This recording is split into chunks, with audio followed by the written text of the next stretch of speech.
Izliječiti konja. Uvijek je bila pametnija od svojih godina. Pretjecala ih, nadmudrivala, preskakala. Sa 7 je znala množiti vrbe. Sa 17 je mogla izliječiti konja.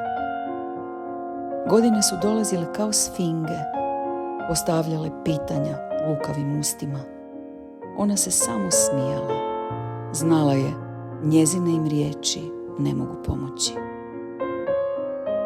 Jednom je pomiješala sjenu noćurka i piljevinu nastalu u izradi stola. Njima je omeđila prozore i vrata. Ovo će nas spasiti od godina.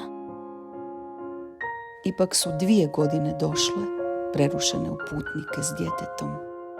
Zamolile su je malo ljudskosti.